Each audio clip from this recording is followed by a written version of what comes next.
menurutku ya sekarang tuh demo tuh udah dianggap sebelah mata sama orang. Kayak ngapain sih lu bikin macet gitu. Padahal isu yang dibawa juga berpihak kepada kalian yang merasa macet itu gitu.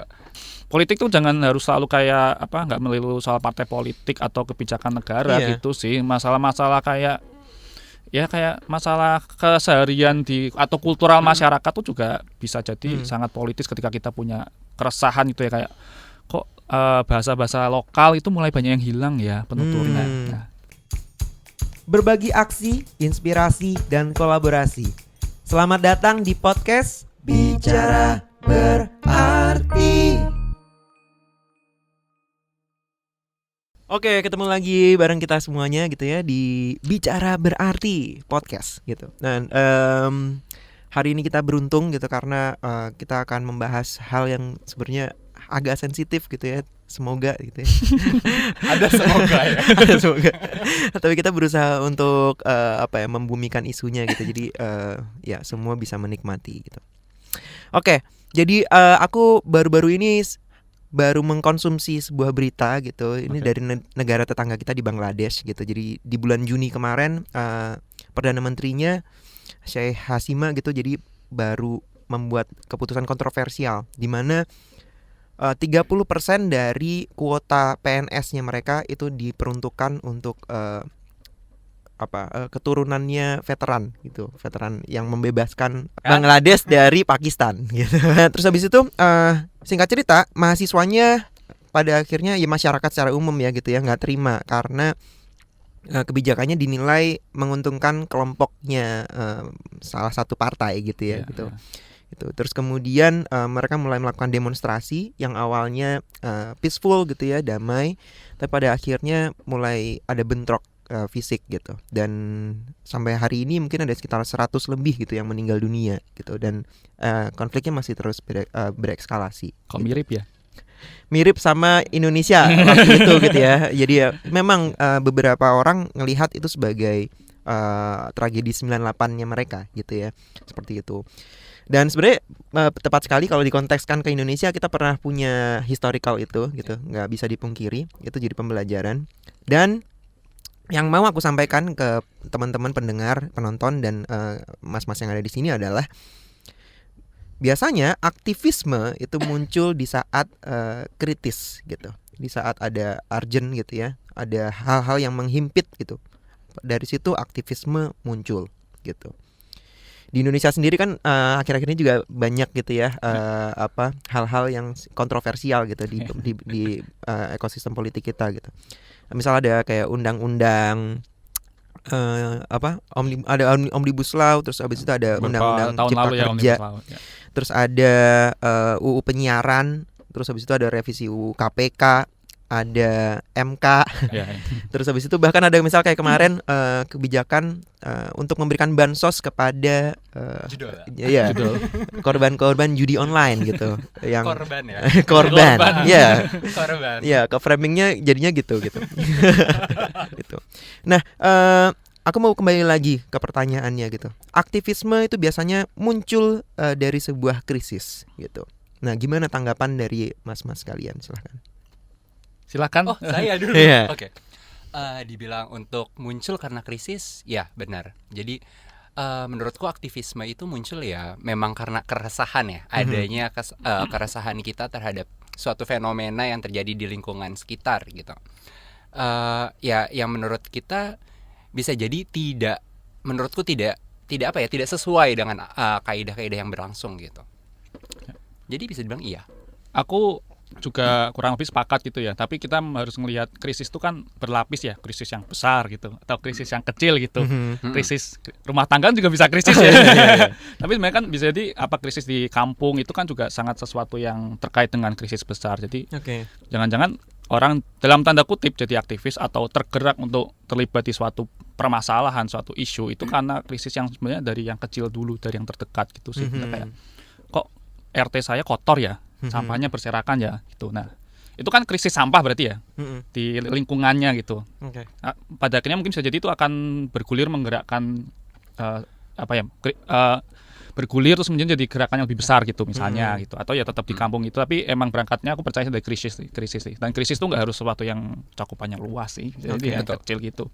Tapi memang benar kalau kemudian kayak terpicu karena krisis-krisis politik itu biasanya akan sangat memungkinkan gitu ya untuk akhirnya terjadi pergerakan. Gitu.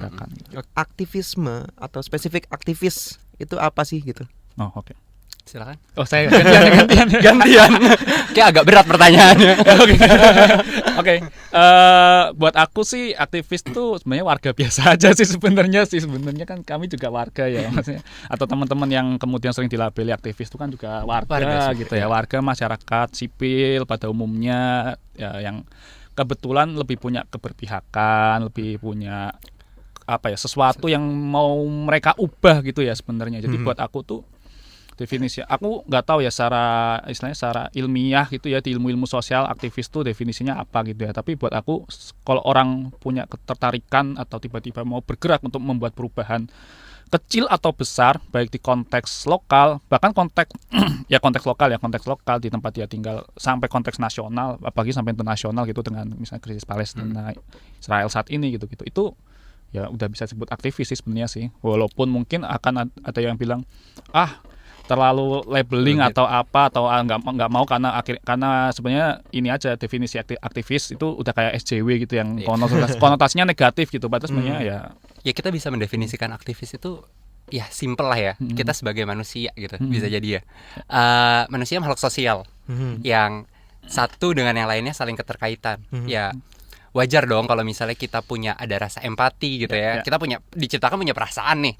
Ada ngerasa sesuatu yang mungkin tidak mengenakan. Tadi contohnya lah just karena sampah di RT, terus abis itu nggak ada yang mau gerak. Ya sesimpel itu, ketika kita mau yuk kita bangun kerja bakti, menurut gue itu udah jadi salah satu aktivis lah gitu ya. Kita belum kenalan BTW gitu ya. Oh iya. Jadi boleh dikenalkan gitu masing-masing dari kalian profilnya seperti apa. Dan pertanyaanku spesifik, kalian pengen dilihat sebagai aktivis yang seperti apa sih gitu mungkin. Aduh. Ya boleh cerita pengalamannya, latar belakangnya, silakan dari siapa dulu. Oke, mungkin dari sayap kiri ya. Sayap kiri dulu. Saya sayap tengah aja deh. Gak ada sayap dong. Sirip. Salam kenal, aku Arga Yuda dari Rumah Spirit. Ya lembaga yang bernama Rumah Spirit, bisa dicek di Instagram. Kami ngapain aja gitu ya. Salam kenal teman-teman. Kalau ditanyain mau disebut sebagai aktivis yang kayak gimana, ya kalau aku sih nggak mau sebut aktivis yang gimana ya, karena takutnya kayak beban berat banget gitu ya. Tapi ya aku merasa ya aku terlibat di isu sosial, aku aktivis yang sebenarnya juga warga pada umumnya juga, tetap punya keluarga di rumah, belum punya istri dan anak BTW, tapi itu keluarga orang tua yang tetap harus dijaga, dirawat gitu. Jadi aku masyarakat sipil pada umumnya yang juga sedikit-sedikit terlibat di isu-isu sosial, baik di pekerjaan atau ya voluntary, secara sukarela. Oke, boleh disebutin nggak sih tadi terlibat di sedikit isu sosial? Apa tuh? Pernah punya pengalaman apa aja sih di isu sosial? Kalau pernah punya, ya kayaknya banyak sebenarnya. Kalau ditanya gitu jadi akhirnya banyak juga sebenarnya. Karena kebetulan aku punya ketertarikan di dunia isu human rights gitu ya. Aku pernah bantu pendokumentasian, itu salah satu tahap awal dari riset sebenarnya, pendokumentasian korban-korban pelanggaran HAM berat masa lalu. Panjang banget ya, korban pelanggaran HAM berat masa lalu di kasus kejahatan atas kemanusiaan 1965-1966. Teman-teman bisa cari sendiri silahkan. Terus kemudian ya pernah voluntary di salah satu NGO lingkungan juga, pernah di salah satu NGO lingkungan yang cukup besar, jadi volunteer ya. Pernah apa lagi ya, di isu seni lumayan pernah bikin kolektif seni gitulah, untuk lebih untuk mengekspresikan keresahan individu maupun sosial gitu. Oke, menarik. Hak asasi manusia, lingkungan, dan seni. Oke. Kalau dari Mas Ucup? Oke, perkenalkan dulu ya. Agak formal nih gue, jadi bingung. Gue Muhammad Yusuf Reza, biasa dipanggil Ucup. Dibilang aktivis, sebaiknya tidak ya disebut aktivis. Ya, saya hanyalah warga sipil biasa, manusia biasa. Sama ya. Manusia biasa saya yang tertarik untuk bidang edukasi. Untuk saat ini sih emang lagi coba fokus untuk tentang memperjuangkan edukasi sih gitu ya. Terutama buat anak-anak karena saya memang suka sama anak-anak, dan sebenarnya punya beberapa juga tuh pengalaman di bidang yang lain. Ya seni juga ada. Saya dulu ketika zaman masih kinyis-kinyis, masih kuliah. Sekarang udah tua anjir. Oke. Ya dulu aktif di teater. Jadi emang menyuarakan kondisi isu sosial saat itu gimana, tapi dengan bentuk yang ya lebih berbeda lah ya, nggak bersuara dengan kencang-kencang gitu. Terus juga isu human rights juga, tapi lebih ke arah minoritas sih. Ini obrolannya jadi menarik, ada kreatif gitu ya, ada proses kreatif di baliknya. Ntar kita bahas gitu ya. Oke. Tapi penasaran juga, kalian kenapa punya dorongan lebih gitu ya untuk melakukan sesuatu? Ada nggak sih misal apa yang menginspirasi, apa yang mendorong gitu? Kan kalau misal ada beberapa faktor kayak psikologis, sosiologis, politis atau spiritualis gitu ya. Sebenarnya nih ya, untuk kalau dari aku sendiri, jadi ceritanya ini tuh organisasi yang Rumah Belajar Nusantara ini itu tuh dibangun waktu tahun 2012. Itu pas aku lagi masih SMA. Nah, tahu kan ya, kebayang tuh anak SMA itu kerjaannya ngadain pensi-pensi nggak jelas kan. Nah, pada masa itu ya. Iya, pada masa itu hobi banget ngadain pensi, ngeributin warga. Nah, akhirnya di suatu titik di kelas 12 kita udah nggak tahu nih, udah nggak tahu lagi, mau ngapain ya? Karena kan OSIS udah nggak bisa, terus abis itu kita harus fokus ujian gitu. Dan akhirnya mulai menyadari nih, ternyata apa ya? Dulu tuh gue nyusahin banyak warga. Karena kalau misalnya kalian tahu nih, SMA gue tuh SMA 1 Depok ya. Itu tuh sangat berhimpitan dengan danau, ya rawa, dan juga nempel sama rumah warga. Jadi kalau misalnya ada pensi-pensi gitu, pasti itu huru-hara tuh, warga juga kena heboh. Nah, akhirnya suatu ketika tuh kita iseng nih nyari jalan gimana kayaknya kita butuh balik nih ke mereka gitu ya. Ngelihat, ditambah lagi ya kita tahu lah ya, semansa pinggiran danau itu mungkin banyak orang yang tidak seberuntung kita. Mungkin bisa dibilang bukan beruntung ya, tapi ke arah kesempatan dalam pendidikan itu nggak sama gitu, sama kayak kita. Nah, akhirnya ya dari situ kita coba tergerak tuh ke sana dan ngerasa ternyata oke ya, maksudnya ternyata menarik juga buat ngejalanin itu, dan akhirnya ya sampai sekarang ini. Tapi jangan sedih, waktu di awal-awal itu tuh kejadian bodoh banget emang. Kenapa tuh? Jadi kita tuh sok-sokan awal-awal kayak kayaknya kita mau ngajar deh gitu, tanpa ada motivasi yang kuat, cuma isinya ya kita mau ngajar deh. Terus dengan enjoynya, karena sekolah kita tuh dekat terminal. Betul. Gitu kan, dekat terminal, dekat danau, bisa dibayangkan kan, kayak Dekat pasar. Jadi kayak mungkin kalian akan ngerasa di sekolah tuh kayak banyak banget ya tempat-tempat seperti itu. Kondisi gitu ya. geografisnya menarik ya. Iya, kondisi geografisnya menarik, tapi dengan sok-sok heroik tuh. Heroik kayak kita punya pendidikan lebih nih. Ayo kita berjalan untuk membantu orang-orang yang anak-anak jalanan yang mereka pada nggak punya kesempatan belajar gitu. Terus kita jalan tuh. Tak. Terus tanya, dek, mau belajar nggak? Terus habis itu, enggak, gue mau nyari duit. Ditinggalin dong. Ada kali itu beberapa orang itu kayak, nyes juga ya ternyata. Ya. Nah, di situ gue nyadar tuh ternyata yang kita anggap nih ya, sebenarnya yang kita anggap benar, ya dalam tanda kutip benar, kayak kita mau ngasih pendidikan benar kan. Tapi nggak semuanya itu merasa penerimaannya itu sama gitu. Kayak belum tentu itu sesuai dengan kebutuhan mereka. Mereka yang mereka butuhin apa sih? Duit. Nah, jadi dan sebenarnya pendidikan itu tuh esensinya apa sih gitu kan? Nah dari situ akhirnya kita coba berpikir lebih dalam, kita ngobrol sama ketemu lah sama satu sosok di sana namanya Pak Guru gitu. Emang beliau tuh yang ngajarin anak-anak itu.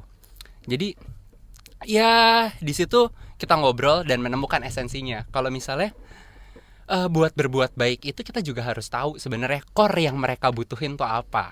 Gitu. Jadi dari situ ternyata kita harus berbuat baik itu ya dengan cara ya kita tahu juga tujuannya apa, goalsnya apa, dan siapa targetnya.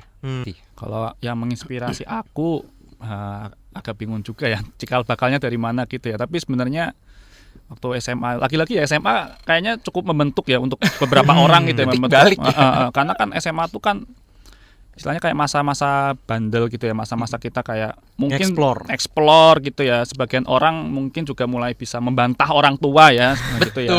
Gitu. Jadi kayak sebenarnya justru mungkin bisa jadi kayak cikal bakal kritisisme tuh dimulai dari kayak kok di keluargaku kayak gini tapi di tempat lain enggak, misalnya kayak gitu, atau sebaliknya, atau melihat kesusahan ekonomi di keluarga sendiri gitu. Itu kan sebenarnya hal-hal yang sifatnya personal dan kecil di lingkup rumah tangga, di lingkup ruang makan gitu ya. Tapi ketika akhirnya masuk ke kuliah, ketika referensi mulai banyak, bisa membedah bahwa oh ini tuh permasalahan ekonomi, permasalahan kelas, whatever itu istilahnya ya. Tapi kemudian akhirnya inspirasi itu kayak ketumpuk aja jadi satu dari beragam inspirasi gitu. Cuma kemudian aku keinget hal yang kemudian lebih banyak ngasih aku inspirasi itu, kalau kayak tadi kan hasil refleksi ya sebenarnya, kayak oh di kehidupan pribadi kayak gini ketika membaca buku, ketemu teori-teorinya gitulah ya. Betul. Atau ketika nongkrong ikut diskusi ketemu teori-teorinya gitulah ya. Tapi kemudian ketika yang ngasih inspirasi justru kebanyakan sih di dunia yang sifatnya ya. Enggak, kalau aku ya seni. Oh, seni. Musik, Iya. musik, seni, art gitu-gitu. Karena waktu SMA kayaknya kita seumuran deh kayaknya ya. Harusnya sih. Itu di aku SMA itu efek rumah kaca lagi lumayan booming ya. Oh, oke. Enggak lumayan booming sih, emang udah Emang naik lah ya. lagi booming, cukup booming. Aku dengerin kayak lagunya Masih Tidak Percaya, terus lagu yang di udara tentang pembunuhan Munir. Dan kebetulan isu Munir juga cukup gencar waktu itu. Jadi kayak ngasih aku inspirasi bahwa ada masalah-masalah kayak gini gitu. Sebelum akhirnya aku menyadari bahwa masalah-masalah itu sangat relate dengan kehidupan kita pribadi di rumah masing-masing gitu. Tapi justru awal mulainya dari situ. Dan kebetulan di sekolahku tuh ada beberapa guru yang suka ngasih perspektif alternatif. Nah ini pentingnya edukasi yang kemudian bisa menarik, punya cara pikir kritis ya. Benar. Nggak tahu karena mungkin sekolahku swasta Katolik kali ya. Jadi ya nggak semua swasta Katolik mungkin bisa kayak gitu. Cuma maksudnya kebetulan kalau swasta mungkin lebih punya sedikit kebebasan gitu ya. Nah itu ngasih perspektif di mana kayak ada ketidakadilan loh gitu. Oh yuk tugasnya hari ini kita keluar sekolah yuk. Kita ke kampung di depan sekolahan, kita wawancara warga di situ. Kasih tugas wawancara. Jadi ya udah, terus wawancara ternyata jadi pedagang sayur susah ya gitu. Gitu.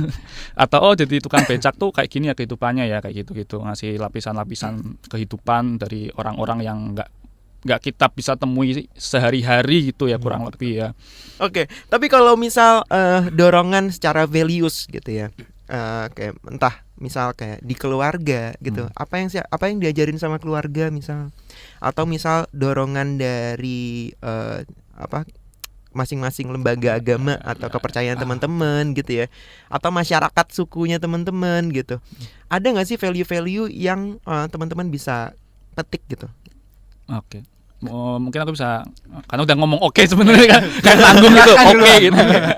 Ya, jadi kalau di keluarga sebenarnya ada sih, karena keluargaku cukup menghargai value kejujuran ya. Makanya aku agak khawatir kalau aku terjun ke dunia politik gitu ya, karena gimana gitu ya. Jadi kayak atau bisnis besar gitu. Jadi emang politik nggak jujur? ada yang ada, tapi kadang yang gitu di oknum malah. Tapi sebenarnya peluang ketidakjujuran terjadi dimanapun. Iya sebenarnya ya loh, di sekolah bahkan juga ada kan. Oke, sorry, silakan lanjut. Gak apa-apa. Mulai mengarahkan. Nanti di cut ya bagian itu ya. Nggak mau.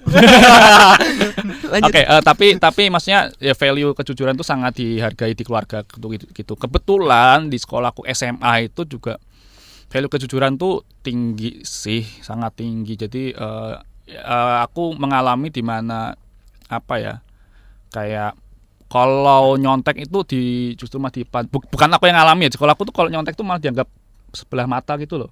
Padahal ya di sekolahku juga nakal-nakalnya tuh juga yang ngerokok, ya mabuk gitu. Tapi kalau nyontek tuh kayak dosanya gede ya? Sumpah menarik sekali. Jadi kayak ada temanku kemudian dapat bocoran nilai bocoran kisi-kisi ujian nasional gitu. Itu kayak gitu. Ini nggak sih kayak lu kenapa sih gitu. Nggak lu ya, karena kan di Semarang ya, di Jawa ya. Kamu kenapa sih gitu. Gitu. Jadi nilai-nilai kejujuran itu cukup tertanam baik di keluarga maupun di sekolah gitu ya. Kebetulan kalau di agama mungkin nggak tahu ya, aku ngelihat sosok Yesus gitu ya. Karena kebetulan agamaku di KTP Katolik gitu ya. Jadi aku referensinya dari Yesus, dari khotbah-khotbah Romo-Romo yang kemudian banyak mengcapture cerita-cerita penindasan sebenarnya kurang lebih kemiskinan sih kebanyakan sih. Cuma ketika masuk kuliah tuh aku bisa kayak mencocok logi mungkin apa ya otak-atik gatuk kalau bahasa Jawanya atau menyambungkan bahwa oh ketidakadilan itu karena ada sistem yang nggak adil gitu, kemiskinan itu ada karena tatanan yang nggak adil gitu, tatanan ekonomi, politik, whatever itu ya, tatanan sosial juga. Nah jadi kayak terus bagaimana aku ngeliat Yesus itu sangat berteman loh dengan orang-orang miskin gitu. Dia ngasih mujizat-mujizat kan ke orang-orang miskin gitu kan, ke orang bukan nggak cuma miskin ya, nggak apa ya, yang disingkirkan bahkan penyakit kusta kan waktu itu kan dianggap sebagai apa dosa ya, penyakit pendosa gitu ya. Tapi dia justru malah deket dengan orang yang penyakit kusta gitu.